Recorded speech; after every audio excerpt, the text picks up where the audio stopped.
Hi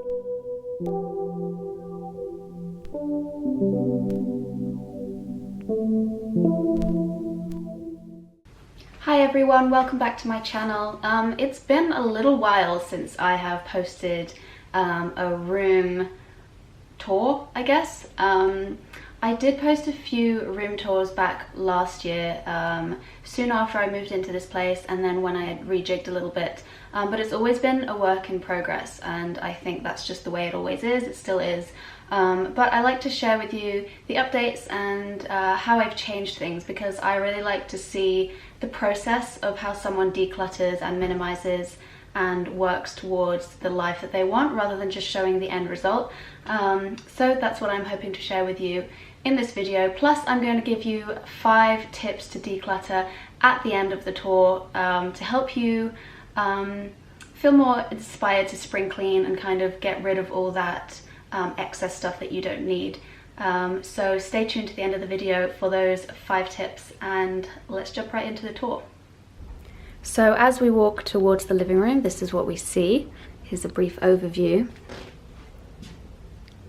And you will have seen very similar layout if you've watched my previous tour videos, but this is slightly cleaner, more my style, and let's hop right into it. So on the right here, there is a kind of tea caddy. So in this house there's a kitchen, but it's 2 stories down, it's 2 flights down. So I wanted to bring a kind of kitchen area up here so I can make tea and I don't have to be running up and down all the time, because there are people who live in the middle floor in between this room and the kitchen. So it's just easier if I can have it up here, because I drink a lot of tea all through the day. So up here we have one of my plants, some books, an amethyst, and an iPad to play music through the speakers. And then we've got a kettle and some teapots, and then in here is where I keep some of my favorite teas. I keep mint, red bush, and some chai spices and a blended tea, and I just put it in this strainer and pop in a cup, so to reduce plastic. And then down here there's some matcha, some napkins and some chocolate, and then some water to fill up the kettle and some filtered drinking water. So I can be super hydrated and there's no excuse not to be. And then we've got the sofa on the right next to it, which you will have seen. This hasn't moved. I'd like to move it around, but it's just a bit of an effort because it goes with the shelving, and that would be a big hassle to kind of remove and take down, and this isn't my permanent resident anyway, I'm renting, so it's not ideal, but it is what it is. And then on the other side there's another sofa side table where I've got a little lamp, a palm plant. Usually my camera is there because I take pictures on here for my Instagram. And here I've got my phone charging station, the book I'm currently reading, which is Women Who Run with the Wolves. It's a great read. I mean, I'm only a little way through, but I'm loving it so far. Really great, empowering for women book, so highly recommend so far. Some chocolates. In here are some tea lights. And some like lip balm and hand salve, and some work stuff, mainly notebooks in here, because I do tend to work from the sofa a lot of the time. And then down here I've got my cleaning solution as well. This is a homemade cleaning solution. I'll link where I got this bottle down below. It's made from recycled glass, and it's really beautiful and really handy, and I love it. And I've got the bin next door, and then Winnie's cat stand, which she loves. I think it's hideous, but she loves it, so I can't get rid of it. Winnie's food down there, and then the dining table. Actually, I'll come around this way. So this is what it looks like when you're sat on the sofa. So down here I've just got some more books, just kind of table books. I've got some fruit. A twig that I found in the park that I fell in love with. It reminds me of pussy willow. I'm not actually sure what it is, but I love it. And this little piece of fabric that I fell in love with as well. Some coasters, which are just some marble samples that you can get from like a DIY shop or something, and I just use those as coasters. And this ceramic pot that I made in a pottery class. Then on top I've got this metal tray that just acts as like a giant coaster really. I've just made some tea and a big candle which I like to light in the evening. Moving over here, we've got this chest of drawers which I'm sure you've all seen in before. Some more plants, some Palo Santo, a little air plant, some matches, some crystals in here, some affirmation cards which you'll see I like to post. I pick one every morning and I often post it on Instagram, so if you follow me there you'll recognize these. I love them. I'll link them down below. I got them from Amazon. They'll be in the description box below. My diffuser, my Marimo ball, and some more crystals and a shell. Then next to it I have this watering can because I have a lot of plants, and like I said, the kitchen is 2 stories down, so it would be a lot of running up and down to feed all the plants. So I have this giant watering can which also doubles as my cat's drinking source. This is where she drinks from. She loves it. It's her preferred place, so that's what she has. And then a mini watering can next to it, which is just like a little spritz, a little spritzing one, which I always get questions about where I got this. I think this was just an Amazon order as well, so I'll link that down below. If you guys find anything interesting, it's probably linked down below. I'll link as much as I can find. Then this is actually a neti pot. I just loved that it was copper and I used this as a little watering can as well. A giant knitting needle that I couldn't find any giant acrylic wool for, so it's now just to prop this window open because it shuts on its own, so that's why that's there.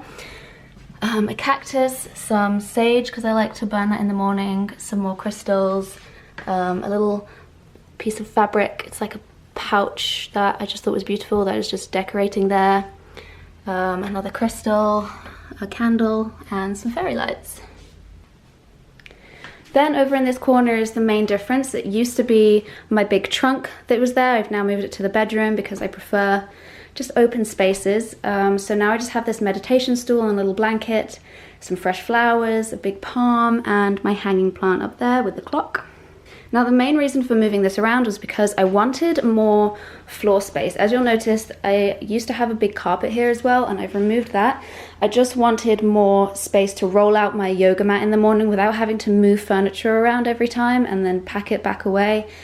I just needed some floor space to work out and do some stretches and to dance. I really need floor space. I like to move. I do a lot of my work from the sofa, just kind of sat there in the daytime, and I like to just get up and move my body every once in a while, so this was really important, and this was one of the main reasons why I wanted the change as well, because I just needed this open space as much as possible. It's a very small apartment with tiny rooms, and I just wanted to make the most of what I have. Then over here I have this little seated poof, which is great for when friends come over. It's always very handy.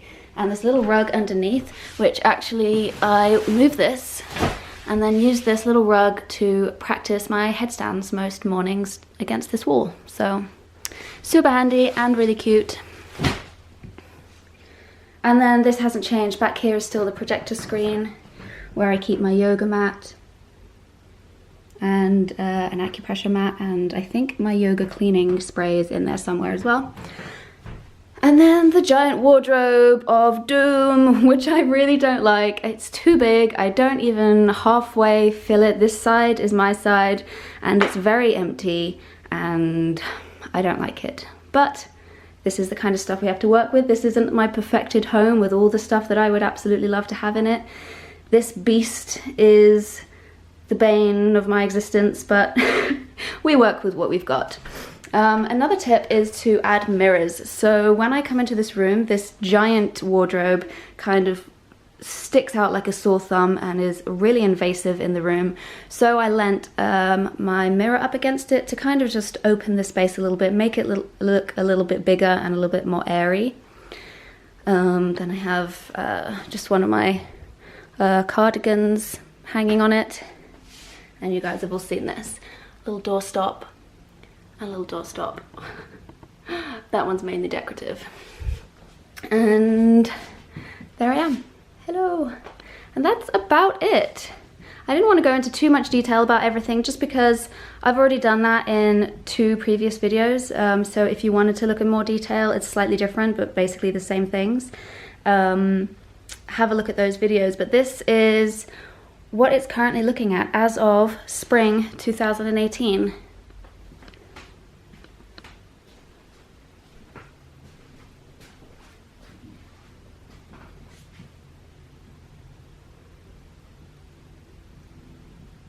So that was my living room slash everything room tour. It's not ideal, but for my current living situation, for my circumstances, for where I am, for the space, I'm much happier with how it is now, and I hope that it has inspired some of you guys to declutter and downsize and use your space more effectively to how you want to use it. So let's get into the 5 tips to help you guys declutter. So my first tip is to decide what you want the room to be used for. So if you have a think about how you spend most of your time within that room, it can really help you focus on what you want the overall image to be. So for example, if you need a lot of floor space, if you exercise in that room, that's a huge consideration for how you're going to decorate. Or maybe it's more of a social room, so you might have more sitting area, and the floor space would be maybe taken up more with cushions and sofas and chairs. Or maybe it's going to be more of a nook, or it's going to be used by your pets. These are all big considerations when designing the layout of your room. My second tip is then to create a clear image of what you want your room to look like in your mind. It's one thing to have a concept of what you want it to be used for, but it's a whole other ball game when you have an image of it in your mind, because then you can really visualize the contrast between what it is now and what you want it to look like, and you can clearly see the discrepancies and what you might need to rearrange or get rid of. Tip number 3 is to remove everything, or at least as much as possible, and start with a blank canvas. This can seem a little bit time consuming and a little bit of an extra effort, but trust me, it is so worth it, because it can be so easy to just, oh, I'll just leave that there because it's easy to just leave it there and then I don't have to think about it, or I'll just leave that there because it's always been there and it'll probably stay there, and you kind of, things start just working their way into the background that you don't even notice anymore. Whereas if you just remove everything, no matter what it is, anything that you can get out, just get it out, then you can look at the room with fresh eyes. It'll be a clean new space, and you can just overhaul it, and it'll just be fresher and newer, and it's a lot easier. It's a lot more work to do it that way, but it's a lot easier to downsize, and each object that's in the space will be intentional rather than it's just there because you left it there. The 4th tip is to start prioritizing space over objects. So it can be easy to say, oh, there's a blank space over there, there's a corner over there, there's a wall over there, there's a shelf over there, and it's empty, there's nothing in it. Let's think of things to fill that space up with. Whereas the space itself is just as valuable, if not more valuable, than just taking up the space just because it's there. I really personally like open, clean, airy spaces that I can relax in and feel tranquil, rather than having lots of things making my visual space busy and cluttered. And it's really important to value the wall without anything on it, the shelf that's empty, the corner that looks like it needs something there, because in all truth, it doesn't need anything there. It's just as valuable as it is, and you might just be used to having things everywhere, and it might look a little strange at first, but try living in a space without having to fill every shelf and every corner, and I think you'll feel a little bit more relaxed and peaceful.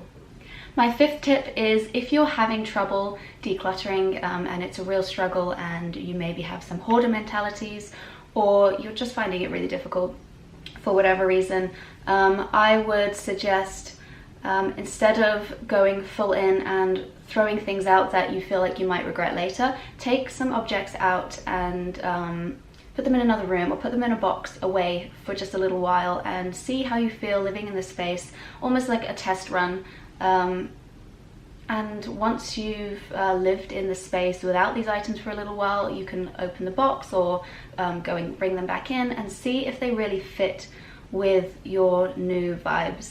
I definitely think that it takes time to acclimatize to a new environment, and it may be that it feels a little unsettling at first, especially if you're used to having a lot of clutter. If you're going from a clutter house to trying to minimize a lot in one go, it can be a little stressful for some people. So there's that kind of cushion, knowing that your objects haven't been thrown away, they're still there and you can still get them if you want to. So you can just sit and enjoy your new space, and then when you bring your new objects back in, you might actually find that they don't work with your space and you're happier without them, and in that instance you can let them go without the stress. So those have been my 5 tips to declutter this spring. It has been spring, which is why I have cleared out my space. It was just sunny one day, it was just an impulse. I just felt like I needed a refresh, and that's why I rearranged my space, and I hope that this has inspired you to do the same. It's that time of year where I just get the spring cleaning bug, and lots more videos like this to come. I'll give you more in-depth tour of my wardrobe, and I'm planning to do some more clear out and decluttering videos in the future. So leave a comment down below if you'd like to see those, and give this video a thumbs up. Don't forget to subscribe, and I will see you in the next video. Okay, bye.